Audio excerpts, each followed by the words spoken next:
Olá, meus amigos regentes, a paz do Senhor Jesus para todos vocês. Sejam bem-vindos ao nosso canal. Eu sou Elinadab Alves e, conforme combinado, eu estou dando prosseguimento à nossa série de vídeos Lideranças Excelentes. Como eu disse que isso aqui é uma relação onde as coisas vêm daqui para cá e as coisas também vão daqui para lá, então agora eu vou dizer para os pastores 5 coisas que os regentes esperam deles e que muitas vezes também não conseguem falar, não conseguem expressar. Por quê?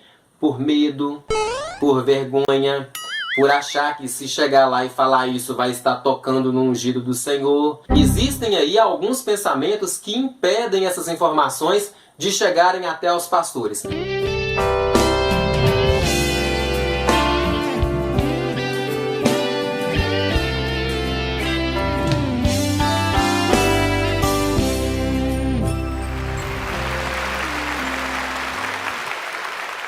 Assim como a primeira coisa que os pastores esperam dos regentes é respeito, os regentes também esperam em primeiro lugar que os pastores os respeitem. Apesar de o pastor estar num nível de hierarquia bem mais elevado do que os regentes, o respeito, como eu disse, cabe em qualquer lugar. Portanto, a fineza ao falar, a cordialidade, a gentileza são questões que cabem tanto de lá para cá quanto daqui para lá. Já faz um tempo que caiu em desuso aquela figura daqueles pastores que são com aquele rompante forte, que fecha a cara e manda na lata as coisas e fala. Já não se faz isso mais. Por quê? Todos nós já temos a consciência de que esse é um modelo feio, se tornou arcaico. O que faz muita diferença hoje é gentileza, é um olhar que seja capaz de enxergar, braços que sejam capazes de abraçar. É isso que faz muita diferença hoje. E tanto regentes quanto coordenadores, tanto dirigentes, qualquer pessoa que participa disso aqui precisa entender que nisso aqui, em todas essas direções, cabe perfeitamente a palavrinha respeito, em todas as direções. Então, pastores que gostam de chamar a atenção de regente em cima do púlpito, pastores que gostam de catracar coordenadores no final do culto, no púlpito, na frente de todo mundo, devem repensar isso, porque, como eu disse, esses modelos estão em bastante desuso, não é legal. Tanto as pessoas que participam disso aqui entendem que não é bom, tanto a igreja, que às vezes se vê na necessidade de ouvir essas questões, acaba ficando constrangida, porque vê que o pastor está falando algo que não era para eles. Era algo que às vezes teria que ser dito numa reunião para essas pessoas, ou então diretamente para a pessoa a quem ele quer se dirigir, e não ali na frente de todo mundo, apesar de isso em alguns lugares ainda ser bastante recorrente. Então fica a dica. Uma coisinha bastante legal e que está ligeiramente atrelada à primeira que eu disse e que os regentes esperam dos pastores é um negocinho que a gente chama de cordialidade. É uma palavrinha simples como essa que é capaz de tirar de campo situações como eu mando e colocar em campo questões como eu preciso. Eu queria que você fizesse isso. Você pode fazer isso? E pastores, por mais simples que isso possa parecer, essa troca desperta nos regentes uma vontade de fazer mais, uma vontade de fazer melhor, de fazer mais bonito. É essa palavrinha que pede que, mesmo os senhores estando num nível de hierarquia muito maior, um muito obrigado, um por favor, sempre farão a diferença. Sempre.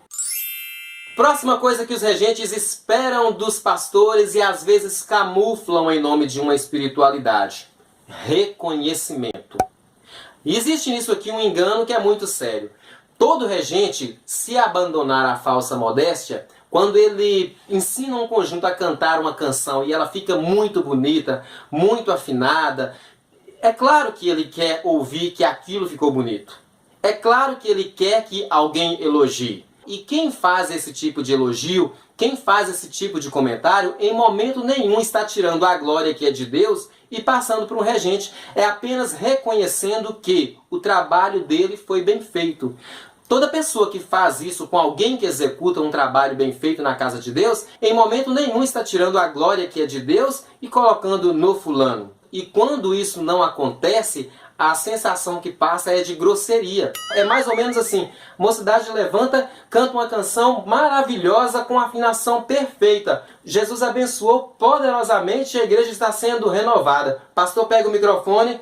Vamos ouvir as crianças. Não consegue reconhecer que foi feito um trabalho bem feito. Às vezes hinos que ficaram meses sendo ensaiados e o pastor às vezes tem dificuldade para entender todo o esforço que foi feito e reconhecer que aquilo foi executado com primor para o nosso Deus. E muitos embasam a falta desse tipo de argumento dizendo que, ao fazer isso, estariam transferindo a glória de Deus para uma outra pessoa, o que não é verdade. Assim como é legal eu reconhecer o trabalho de um pastor quando ele faz algo que é bem feito, quando ele faz algo que é criativo, quando é cuidadoso, essa troca também deve acontecer de lá para cá, porque fica bastante legal também. Os regentes, apesar de gostarem bastante de receber esse tipo de elogio, acabam deixando isso para depois ou para nunca, porque concebem a ideia de que estariam pegando uma glória que não é para eles. O que é glória de Deus é de Deus. O que é elogio para nós, pelo nosso esforço, pelo nosso empenho, pela nossa dedicação, esse sim a gente abre os braços para receber e é bom ouvir. Como eu disse lá no início desse vídeo, isso aqui é uma relação de parceria e os regentes esperam ter pastores parceiros. Pastores que consigam ouvir as ideias, apreciar os projetos, abraçar as causas. Os regentes esperam isso. É muito doloroso quando a gente passa semanas pensando numa ideia, pensando em alguma coisa para fazer que seja diferenciada, que seja bonita, e quando a gente coloca isso para apreciação dos demais integrantes da liderança, aquilo é visto com indiferença. Aquilo sequer é apreciado. Isso é ruim e é ausência de parceria. E assim como os pastores querem contar com os regentes precisam contar com os pastores. E estando os pastores no nível mais alto dessa hierarquia, essa parceria também precisa acontecer no nível mais alto que puder. Beleza? E para fechar essa listinha, uma outra coisa que todos os regentes e coordenadores esperam dos seus pastores são investimentos. Eu tenho realmente uma dificuldade para compreender qual que é o pensamento que se desenvolve quando um pastor nomeia alguém para um cargo onde ele vai cuidar de 50 pessoas, de 70 pessoas ou muito mais, e esse pensamento não contemplar a possibilidade de que, para exercer esse cuidado, alguns custos financeiros precisam ser encarados.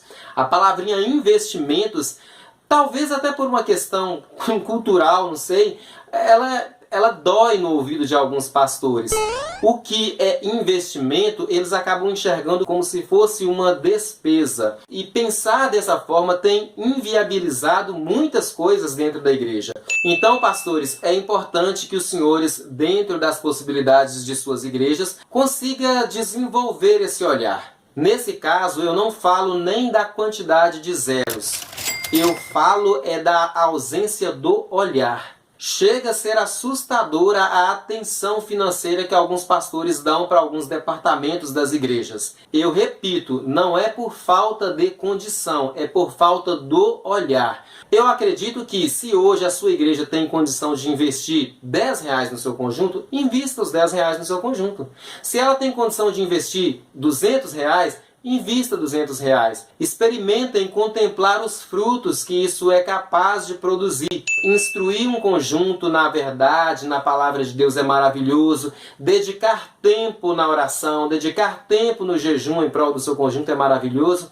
Mas existem ali dentro algumas questões que, para serem atendidas, precisa mesmo de dinheiro, notas. E na ausência desse olhar, os conjuntos sofrem. Nós temos hoje coordenadores muito travados, regentes que estão impossibilitados de mostrar o seu melhor, porque às vezes para executar uma tarefa maravilhosa precisaria de R$30, R$50, Alguns têm condição de colocar do próprio bolso e outros não têm. E na ausência desses recursos, gera-se uma deficiência. E assim como as igrejas têm uma preocupação em fazer investimentos que abranjam a coletividade, ela precisa entender que algumas necessidades são individuais, são daquele conjunto em especial. E por isso, isso precisava ser analisado. E quando eu digo que não deve ser analisado como uma despesa, é fácil vocês terem essa percepção.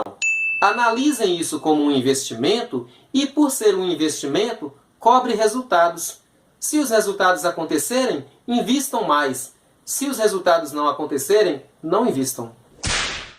Meus amigos regentes, o vídeo de hoje está chegando ao fim. Eu espero que, com isso, vocês tenham entendido a importância de ter um pastor bem coladinho na liderança do seu conjunto. Isso é muito importante e você nem no sonho deve abrir mão dessa presença. Existem coisas que só ele pode proporcionar no seu conjunto. Agora eu já disse para os pastores o que vocês esperam deles. E vocês já sabem o que eles estão esperando de vocês. Sabendo disso, é hora basicamente de consolidar essas informações e chamar as próximas pessoas que precisarão fazer parte da liderança do seu conjunto. Fica ligado, nessas duas casinhas vai precisar ter o primeiro coordenador e o segundo coordenador. No seu conjunto já tem? Ótimo! Tem ainda não? Agora você já sabe a quem recorrer. Converse sobre isso com o seu pastor, porque no próximo vídeo eu vou te mostrar por que um conjunto precisa ter uma coordenação.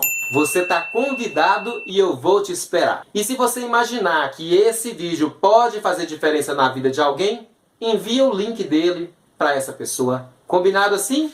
Te espero na nossa próxima aula.